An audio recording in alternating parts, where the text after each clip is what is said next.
Salut, j'espère que tu vas bien. Bienvenue dans cette vidéo. Récemment, j'ai sorti quelques vidéos et cela a eu beaucoup de réactions. Il y a eu beaucoup de commentaires. Je vous dis déjà merci, grand merci pour tous ceux qui ont commenté, qui ont aimé, qui ont partagé. Je vous en suis vraiment reconnaissante.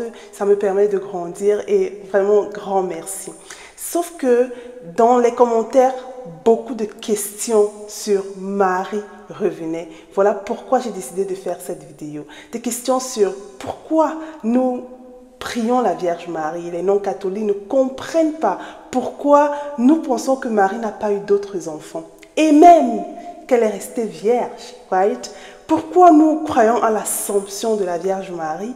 Pourquoi nous pensons que c'est la mère de Dieu? Nous l'appelons comme ça. Right? Tellement de questionnements sur la Vierge Marie que je me suis dit, il faut que je sorte une vidéo pour répondre à toutes ces questions. Alors, si tu es catholique et tu n'arrives pas souvent à répondre à ces questionnements lorsqu'un non-catholique te pose ces questions, reste jusqu'à la fin. Et si tu es protestant ou alors non-catholique et tu ne comprends pas pourquoi nous faisons cela en tant que catholique, reste également jusqu'à la fin et je répondrai à toutes ces questions. Ce sera après le générique.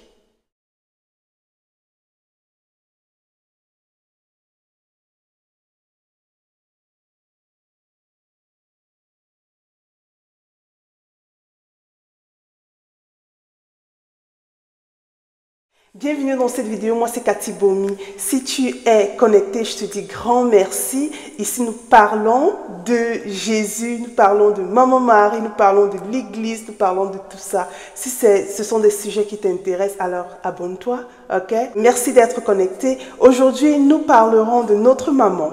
Nous parlons de la Vierge Marie, right? Et j'essaierai de répondre à quelques commentaires que j'ai reçus sur mes précédentes vidéos. Et je me suis dit, je me dois d'éclairer un peu mon auditoire sur toutes ces questions, en fait, sur la Vierge Marie. Donc, des questionnements vraiment qui nécessitent d'être posés. Hein. Je ne vous en veux pas de vraiment ne pas comprendre, si tu es non catholique, pourquoi nous faisons cela. Right? Donc reste jusqu'à la fin et j'espère que à la sortie de cette vidéo, tu auras la possibilité, right, de pouvoir comprendre pourquoi en tant que catholique, nous avons une telle dévotion à la Vierge Marie. Right? Premièrement, je vous salue Marie, pleine de grâce. Le Seigneur est avec vous. Cette prière que nous récitons en tant que catholiques, elle est totalement biblique. Ok? Totalement. Ok? Donc cette première partie, je vous salue Marie, pleine de grâce. Le Seigneur est avec vous. C'est la salutation de l'ange. Ce sont ces paroles qu'il a dit à la Vierge Marie et nous le répétons tout simplement. Donc ce sont des textes bibliques. Cette salutation de l'ange est dans Luc 1, verset 28. Ok? Je vous salue Marie, pleine de grâce. Le Seigneur est avec vous. Maintenant, vous êtes bénie entre toutes les femmes et Jésus, le fruit de vos entrailles, est béni. Ça, c'est la salutation d'Élisabeth. Également, c'est dans la Bible. Right?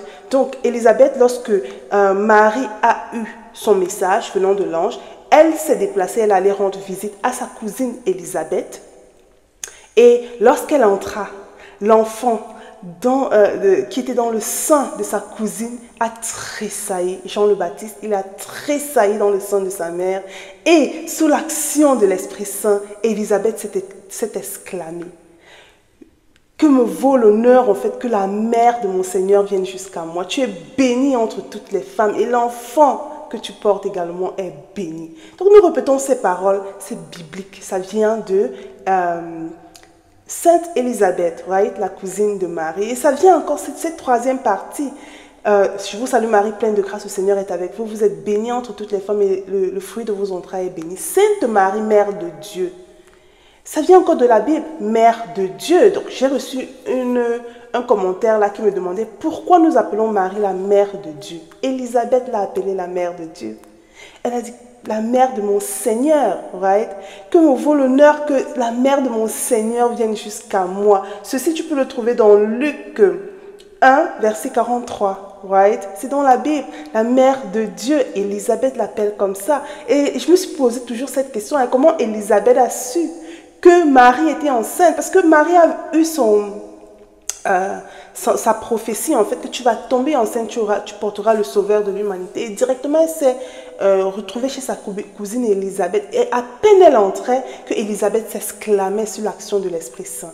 Et elle l'appelle, sous l'action de l'Esprit Saint, la mère de mon Seigneur. Right? Donc, du coup, nous avons, je pense, raison d'appeler également Marie la mère de notre Seigneur. Right? Parce qu'elle est. Donc, nous ajoutons, Sainte Marie, Mère de Dieu, priez pour nous pauvres pécheurs. Ça, c'est ce que l'Église ajoute. Et c'est là où, je pense, le bas blesse. Parce que beaucoup de gens se demandent, comment nous pouvons prier Marie? Comment nous pouvons prier Marie? Elle est morte. Et elle aussi, elle attend ça, le jugement dernier. C'est ce que certains non-catholiques disent. Donc là, nous allons répondre donc à cette question. Pourquoi nous prions Marie? Ça, c'est le grand questionnement. Pour répondre à cette question, il faudra que je te ramène d'abord pour te montrer que Marie n'est pas morte. Ça, c'est très important de le savoir. Et c'est comme ça que je répondrai à cette question, en fait, pour te montrer que Marie n'est pas morte. Et pour cela, je vais te ramener dans le passage de Jean 11, versets 25 à 26. Il est dit, Jésus lui dit, ce sont des Sadducéens qui posaient la question de savoir sur la femme qui a eu plusieurs maris à la fin de sa vie, lorsqu'elle sera au paradis, de qui sera-t-elle mariée? Et Jésus donc leur répondait, je suis la résurrection et la vie. Celui qui croit en moi vivra, car même il serait mort. Et quiconque vit et croit en moi ne mourra jamais. Crois-tu cela? C'est la question que Jésus leur pose. Right? Et moi, je te repose aussi cette question. Crois-tu cela? Les paroles de Jésus. Jésus le dit clairement. Celui qui croit en moi ne mourra point. Donc, en quelque sorte, je suis immortelle. Si je suis chrétienne, si je crois en Jésus, je suis immortelle. Why? Yeah. C'est vrai que je serai morte. Et Jésus le dit, quand même il serait mort, right? Il vivra. Donc non, Marie n'est pas morte, elle vit. Parce que Marie est la toute première croyante. C'est elle qui a la première, c'est elle qui a cru en son fils Jésus. Donc non, elle n'est pas morte, right? Je vais encore te prendre un autre passage. Dans Matthieu 22, verset 32, il est dit, je suis le Dieu d'Abraham, le Dieu d'Isaac, le Dieu de Jacob. Dieu n'est pas Dieu des morts, mais des vivants. Jésus qui le dit, hein, dans la même phrase, il met Abraham, il met Isaac, il met Jacob. Mais attends, je pensais que Abraham, Isaac, Jacob, au temps de Jésus, étaient déjà morts. Mais Jésus leur dit à tout le monde que Abraham, Isaac et Jacob ne sont pas morts. Parce que Dieu ne peut pas s'appeler Dieu des morts. Dieu est le Dieu des vivants. Mais si Abraham, Isaac, Jacob vivent, donc vous voulez me dire que moi, ma maman, la maman de mon Seigneur, elle ne vit pas. Comment ça se fait en fait? Moi, je ne comprends pas. Moi, je ne comprends pas comment ça peut se faire. Right? Marie vit. Et tout chrétien, d'où les saints aussi vivent, parce que tout chrétien qui meurt en Christ, qui quitte ce monde en Christ, c'est juste un passage, right? Juste un passage pour aller au paradis, être avec le Seigneur, right? Donc non, les morts ne sont pas morts. Les morts ne sont pas morts, surtout lorsque tu meurs en Christ. Why? Ce n'est pas, les morts ne sont pas morts. Vous vous rappelez de Nicodème dans la Bible? Lorsqu'il a dit à Jésus que comment ça se fait que je vais devoir renaître de nouveau. Et le Seigneur Jésus lui a dit qu'en vérité, je te le dis, si tu ne nais de nouveau, tu ne peux pas entrer au royaume des cieux. Right? Il y a deux naissances. Nous sommes nés du ventre de notre mère. Nous avons ça là, cette chair-là. Nous sommes nés, right? Ça, c'est la première naissance. Et nous avons une deuxième naissance où nous naissons de la vie spirituelle lors de notre baptême. Et cette vie ne meurt jamais. Parce que lorsque nous sommes chrétiens, nous ne mourrons jamais. Nous serons au paradis avec notre Seigneur lorsque nous quittons cette terre. Voilà pourquoi l'apôtre Paul a dit, mourir m'est un gain. Right? Il le dit dans 1 Philippiens 21, je vais regarder. Il dit, car Christ est ma vie et la mort m'est un gain. Right? C'est un gain. Quand tu es vraiment en Christ, Tu n'as même plus peur de mourir, tu n'as plus peur de la mort parce que Christ a vaincu cette mort-là pour nous. Right? Maintenant, si nous croyons en lui, si nous l'acceptons dans notre vie, si nous marchons à sa suite, la mort nous est un gain parce que lorsque nous quittons cette terre-là, nous allons vers lui, right? Nous allons vers lui. Et moi, je ne peux pas croire que Abraham, Isaac, Jacob, tous ceux-là qui ont servi le Seigneur, Marie n'est pas parmi. Non, I don't want to believe that. Donc moi, je sais que si Abraham, Isaac, Jacob, et lors de la transfiguration, nous le voyons, que mais les morts ne sont pas morts. Jésus parlait face à face avec Élie lors de la transfiguration. Donc non, sa mère n'est pas morte. Non, elle est au ciel. Donc si nous avons établi cette base-là, que Marie n'est pas morte, pourquoi je peux donc prier Marie? Parce que nous formons tous une grande famille. Right? Parce qu'en tant que catholiques, nous croyons en la communion des saints. Ça veut dire que nous avons les saints ici sur la terre. Of course, nous avons les saints là-bas au ciel. Ok? Paul appelait les saints des fidèles sur la terre. Ceux qui croient en Christ sont des saints. Ok? Et nous avons également les saints qui sont au ciel parce qu'ils croient, ils sont morts en Jésus. Donc nous formons tous une grande famille et nous pouvons prier pour... Les saints peuvent prier pour nous. Right? Ils peuvent transmettre nos prières directement là-bas à Christ. Ils sont là-bas ensemble. Donc, du coup, c'est possible. Ok? Dans Jacques 5, versets 14 à 15, il est dit, « Quelqu'un parmi vous est malade, qu'il appelle les anciens de l'Église et que les anciens prient pour lui, en loignant d'huile au nom du Seigneur. La prière de la foi sauvera le malade et le Seigneur le relèvera et s'il a commis des péchés, il lui sera pardonné. Confessez donc vos péchés les uns aux autres et priez les uns pour les autres afin que vous soyez guéris. La prière fervente du juste a une grande efficacité. » Okay? Si nous pouvons prier les uns pour les autres ici sur la terre, nous pouvons également demander à ceux qui ne sont pas morts là et qui sont au ciel là, ils sont également vivants. Ça veut dire que nous pouvons aussi leur demander de prier pour nous. Okay? Parce que oui, je comprends que la parole dit que nous ne pouvons pas demander aux morts. Right? Ça sera vous appelez quel terme là, j'ai oublié. Mais là, je te dis qu'ils ne sont pas morts. Les saints qui sont au ciel sont vivants. Donc oui, s'ils sont vivants, je peux leur demander de prier pour moi. Right? Parce que nous formons tous une grande famille. Ça, c'est ce qu'on appelle l'intercession. Je ne te dis pas que... Vous me donnerez par exemple le passage de 1 Timothée. Right? 1 Timothée 2 à 5, qui dit qu'il n'y a qu'un seul médiateur entre Dieu et les hommes. Je vais dans ce passage-là pour vous lire ça. Parce que vous prenez juste une seule partie de ce passage-là pour me dire qu'il n'y a qu'un seul médiateur entre Dieu et les hommes. Je vous lis 1 Timothée 2 à 5. Car il y a un seul Dieu et aussi un seul médiateur entre Dieu et les hommes, Jésus-Christ, homme. Lisez la partie 6, le verset 6.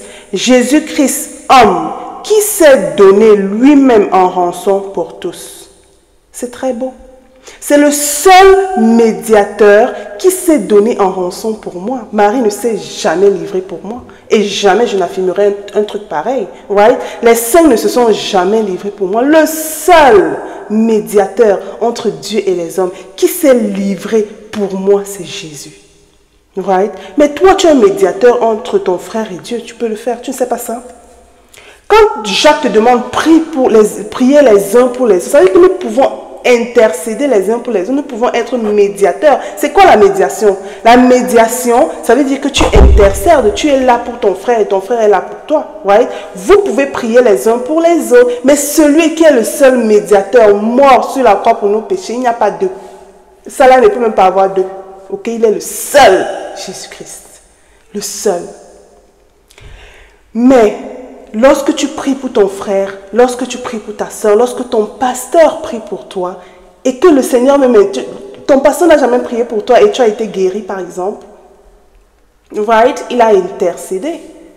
Par sa bouche, le Seigneur a intercédé, le Seigneur a agi dans ta vie. Ce n'est pas ton pasteur qui te sauve, mais c'est le fait qu'il a prié pour toi.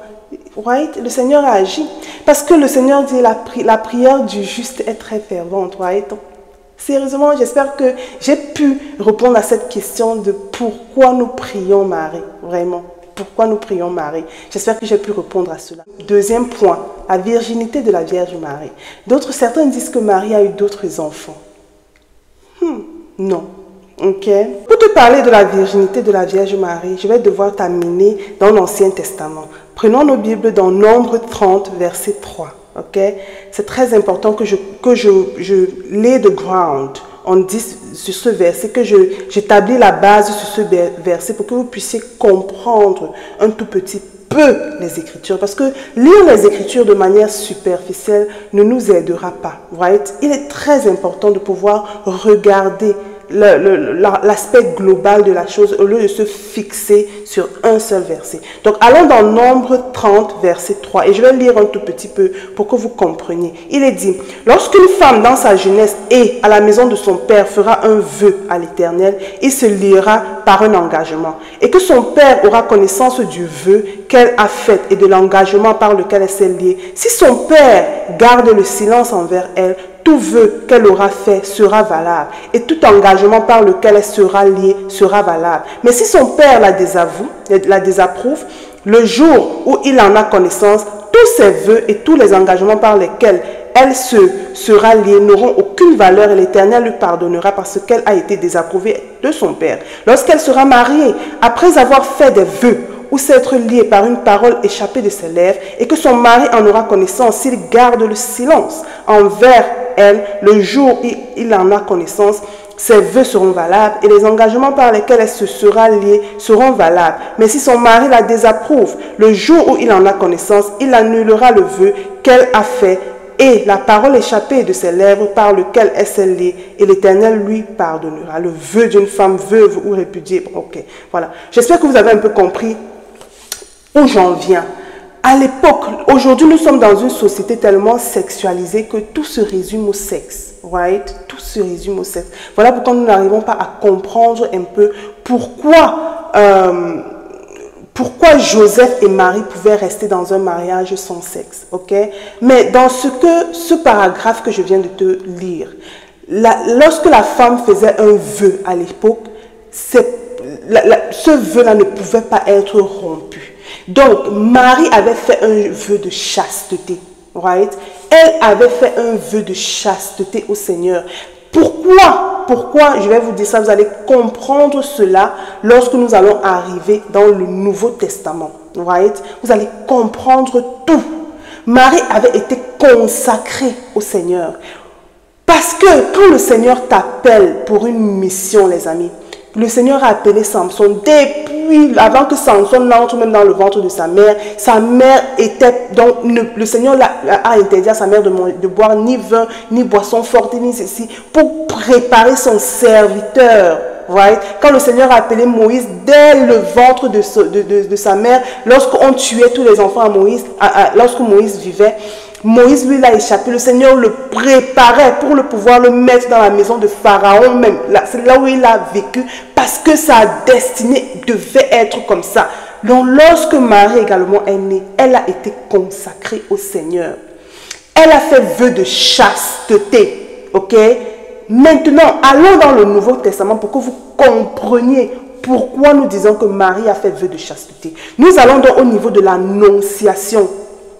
Lorsque l'ange Gabriel apparaît à Marie, il dit, allons d'abord lorsque l'ange apparaît à Zacharie, de Luc 1 verset 18. Lorsque l'ange apparaît à Zacharie, il dit, ta femme tombera enceinte, right? Et tu auras un enfant. Zacharie dit que non. Lisons le verset 1 à 18. Il doute, il dit ceci. La question qu'il pose c'est que, attendez, je repars là-bas. Dans Luc 1, verset 18, Zacharie dit à l'ange, « À quoi reconnaîtrai-je cela, car je suis vieux, et ma femme est avancée en âge. » Et l'ange lui répondit, « Je suis Gabriel, je me tiens devant Dieu, et j'ai été envoyé pour te parler et pour t'annoncer cette bonne nouvelle. Et voici, tu seras muet, réduit au silence. Et tu ne pourras parler jusqu'au jour où ces choses arriveront parce que tu n'as pas cru à mes paroles qui s'accompliront en leur temps. » Right? Oh, c'est tellement beau la parole de Dieu lorsque vous la lisez. Oh, c'est tellement sucré, les amis, je vous assure.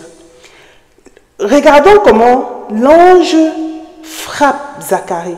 Right? L'ange punit Zacharie parce qu'il a douté. Mais moi, je trouve qu'il a posé une question genuine. C'est une question qui nécessitait d'être posée. Moi, je suis vieux, right? Comment je peux tomber enceinte? Mais là, sa question ça relève du doute. Parce que là, il a douté de la puissance du Seigneur. Le Seigneur, s'il a pu faire tomber Sarah enceinte, qui était âgée de combien, 99 ou c'est combien, comme pourquoi ne pas faire tomber Élisabeth, right? Voilà pourquoi il a douté. Sa question relève du doute, sa question n'est pas genuine, right? Mais repartons dans l'annonciation de Marie. Toujours dans Luc 1, verset 34. Allons là-bas. Marie dit à l'ange, comment cela se fera-t-il puisque je ne connais pas d'homme? Attends un peu. Pourquoi l'ange n'a pas frappé Marie? Pourquoi l'ange ne frappe pas Marie? Marie pose une question aussi, non? Comment est-ce que la virginité empêche une femme de tomber enceinte? Tu es vierge, ok. Si l'ange t'apparaît et te dit que okay, tu vas tomber enceinte, tu auras un homme, tu dis à l'ange que non, c'est impossible que je tombe enceinte, alors que tu es fiancée. Tu as un homme dans ta vie, non? Il suffit que vous allez vous marier là. Demain, vous vous mariez, après demain, tu veux tomber enceinte, tu tombes enceinte. Right? Pourquoi Marie pose cette question?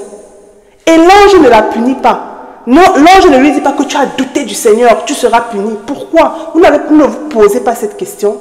Marie dit carrément à l'ange, c'est impossible que je tombe enceinte. Je suis vierge. Depuis quand la virginité empêche à une femme de tomber enceinte? Non, tu es vierge, tu connais l'homme, tu tombes enceinte. Période, c'est ça, c'est le cours de la vie en fait, c'est ça qui est normal. Mais si Marie dit carrément à l'ange que c'est impossible que je tombe enceinte, je ne connais pas d'homme, l'ange lui dit, don't worry, tu ne vas pas break le vœu que tu as fait dans Nombre 30 là. Non, tu ne vas pas break ce vœu, right? Parce que le Saint-Esprit va te visiter et c'est comme ça que tu tomberas enceinte, right? Marie ne pouvait pas concevoir qu'elle puisse un jour tomber enceinte. Pourquoi? Pourquoi dans sa tête c'était impossible pour elle de tomber enceinte? C'est parce qu'elle avait fait vœu de chasteté. J'espère vraiment que vous puissiez comprendre cela. Ne lisez pas la Bible superficiellement, les amis. C'est très important que vous puissiez comprendre ça. Marie ne pouvait pas. Voilà pourquoi l'ange ne la frappe pas. L'ange ne la punit pas. L'ange, il comprend réellement son inquiétude parce que Marie avait fait ce vœu. Et l'ange lui dit non, la puissance du Saint-Esprit te couvrira et tu vas tomber enceinte. Voilà pourquoi nous catholiques, nous l'appelons l'épouse du Saint-Esprit. Ok? Parce que là où le Seigneur est passé, Joseph ne pouvait même pas s'hasarder. Right? Et c'est bien écrit dans Ézéchiel 44, verset 2. Allons dans Ézéchiel. Ils allaient tout comprendre maintenant. Allons dans Ézéchiel. Right? Ézéchiel 44, verset 2. Il est dit, et l'Éternel me dit, cette porte sera fermée et elle ne s'ouvrira point. Et personne n'y passera. Car l'Éternel, le Dieu d'Israël, est entré par là. Elle restera fermée. C'est impossible que, oh my God. Joseph lisait l'Ancien Testament. Moi, je vous dis, les gens d'avant, là, ils lisaient la Bible. C'est pas qu'ils ne lisaient pas de manière superficielle comme ça. Ils ne pouvaient pas passer où l'Éternel est passé. Le Saint-Esprit est passé dans Marie. Comment ça, Joseph va même se placer pour passer par là? Vous connaissez le passage dans la Bible, c'est dans 2 Samuel 6, verset 6, où Uza a été frappé parce qu'il a touché l'arche de l'Alliance. Vous savez c'est quoi l'arche de l'Alliance? C'est là où on mettait les tablettes, là où le Seigneur avait écrit les 10 commandements. On mettait ces tablettes-là dans une arche là. Et ça, c'est là où le Seigneur reposait. Marie est la nouvelle arche de l'Alliance. C'est où repose cette parole. Vous connaissez Jean 1, verset 1. Cette parole fait chair à reposer dans le ventre de Marie. C'est la nouvelle arche de l'Alliance. Comment Joseph va se placer là? Uza a juste touché l'arche de l'Alliance pour empêcher l'arche de l'Alliance de tomber. Il a été frappé, il est mort de suite devant l'arche de l'Alliance. Allez lire 2 Samuel 6.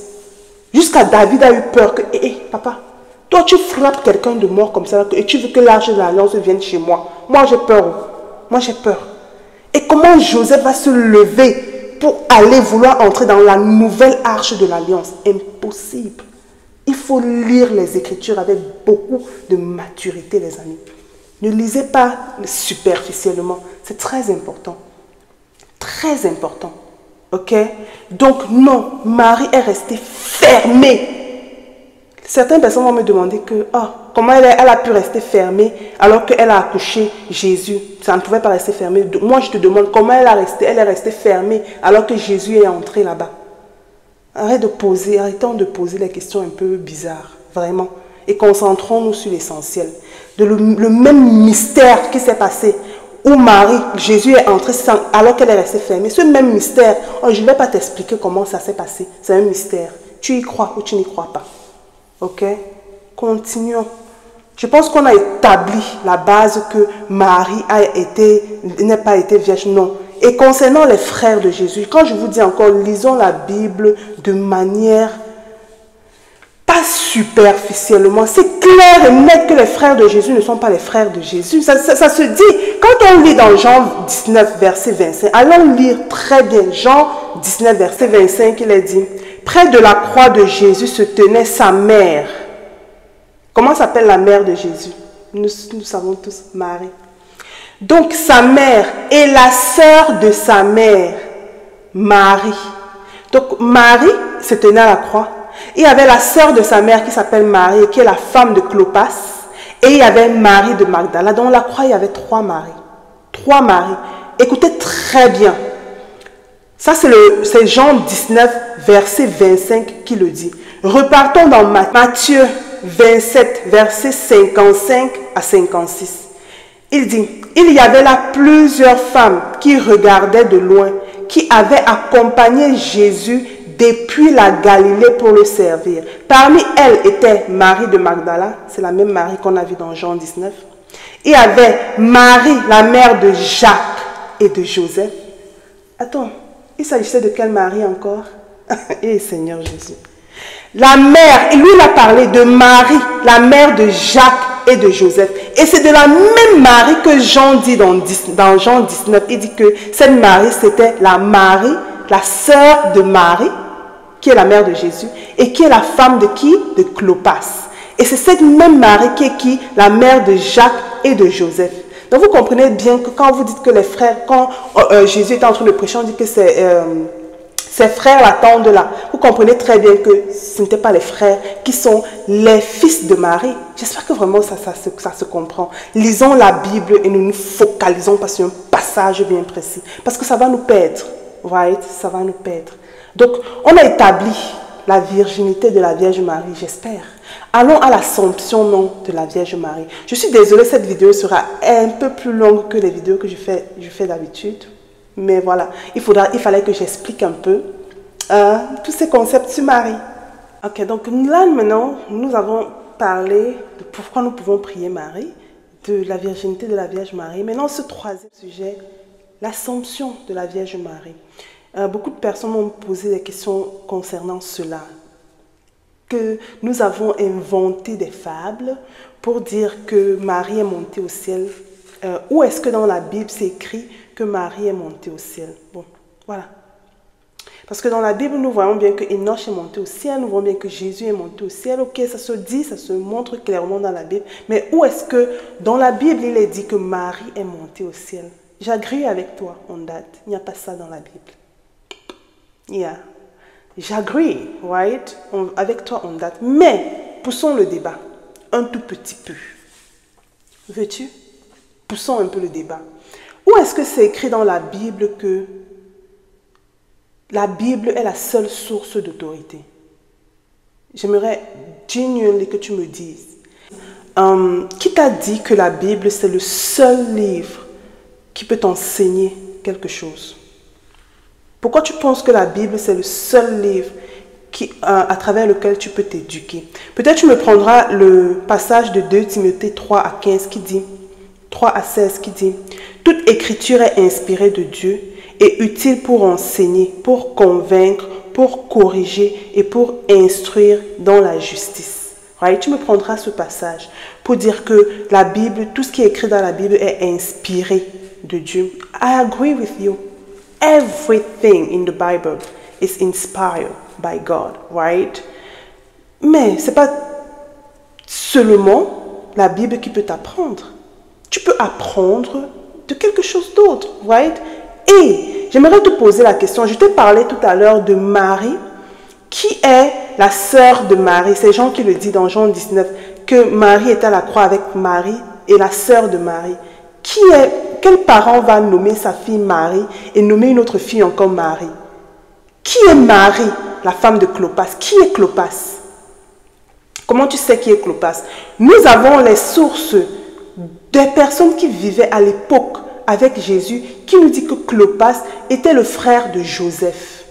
Right? Voilà pourquoi nous disons que Jacques et Joseph, ce sont des cousins de Jésus. Right? Parce qu'à l'époque, qui l'a dit, on a lu dans ce livre de Égée Zip, qui nous a dit que, en fait, Clopas était le frère de Joseph.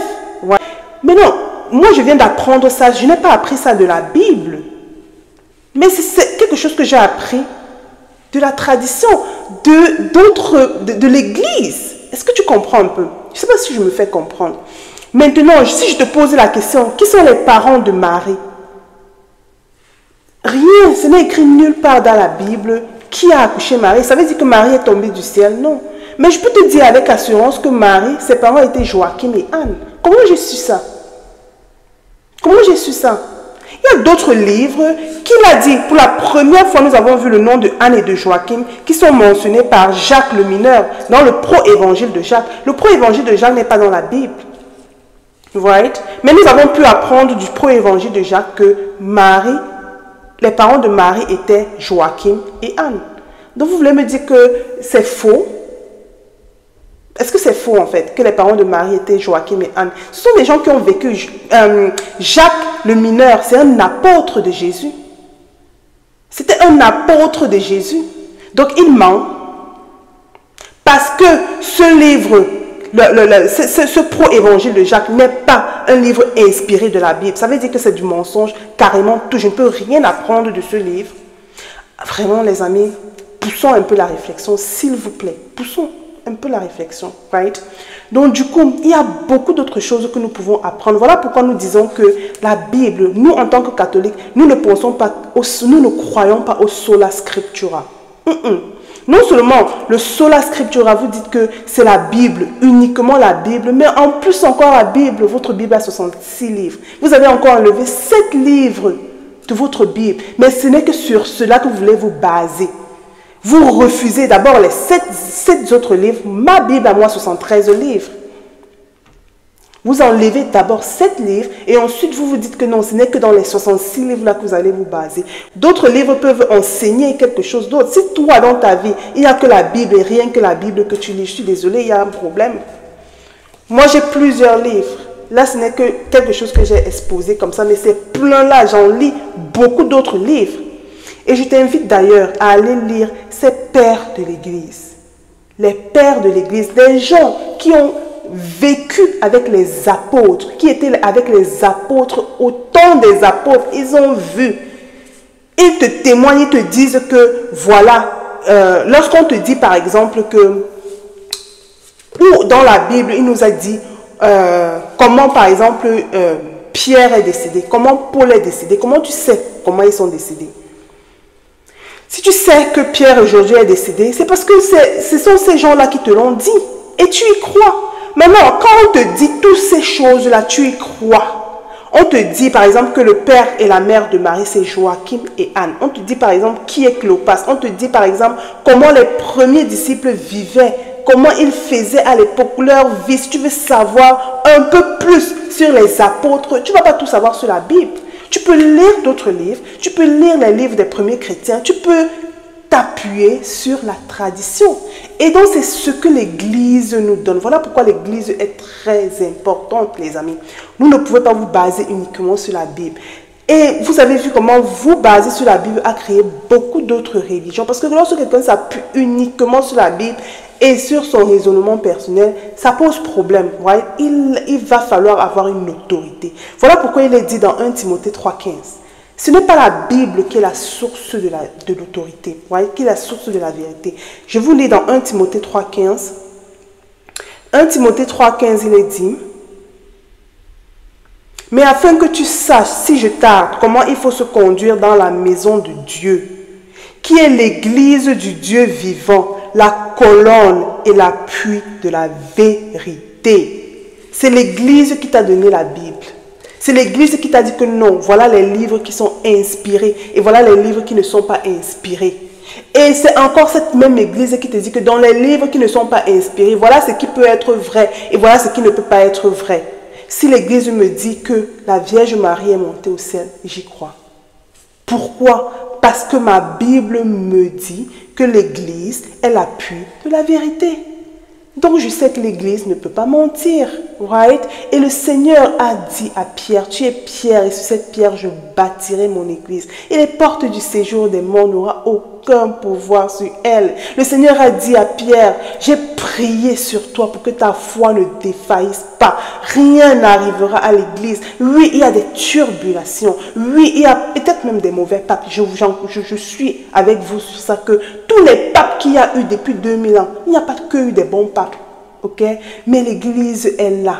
La foi, c'est là. Jésus a prié sur cette église pour qu'elle ne défaille pas. Depuis 2000 ans, elle est là solide. Oui, menacée peut-être, mais elle n'ira nulle part. Elle est là solide. Ok? Donc si l'église me dit que Marie est montée au ciel, eh bien j'y crois. Ok? Et je t'invite également à le faire.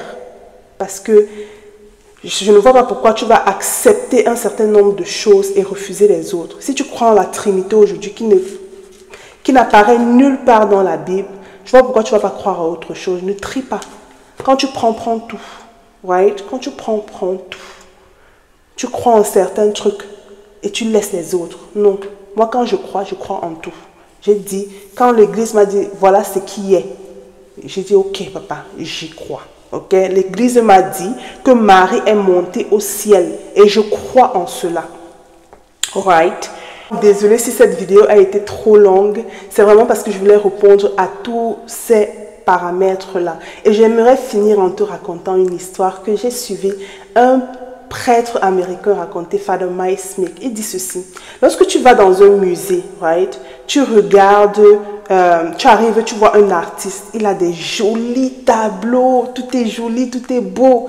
Quand tu arrives, tu regardes ces tableaux. Tu es émerveillé par la beauté de son art. Right? Quand tu arrives là, tu penses qu'en regardant ces tableaux, en consultant ces tableaux, en étant émerveillé sur les tableaux qu'il a, est-ce que ce monsieur, cet artiste-là va se fâcher en disant que hey oh, arrête de regarder mes tableaux, regarde-moi, c'est moi qui ai conçu ces tableaux-là, donc regarde-moi. Hey, ne regarde plus mes créations, je ne veux plus que tu regardes mes créations, regarde-moi, focus-toi sur moi, uniquement moi. Non, c'est impossible en fait, it doesn't make any sense, right? Dieu ne peut pas être jaloux de Marie. Il ne peut pas.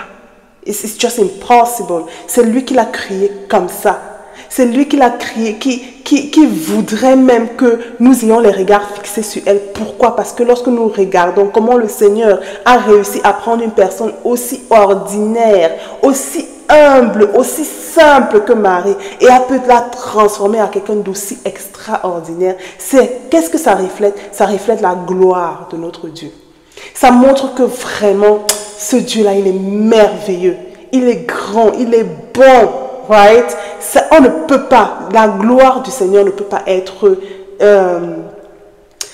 ça ne peut pas être discuté en fait. Parce que lorsque nous regardons les grandeurs et les bontés du Seigneur à travers la vie d'une personne, ça reflète quoi? La gloire de Dieu. Voilà pourquoi en tant que chrétien, right, que ta vie reflète la gloire de Dieu. Que lorsque les gens te regardent, ils disent que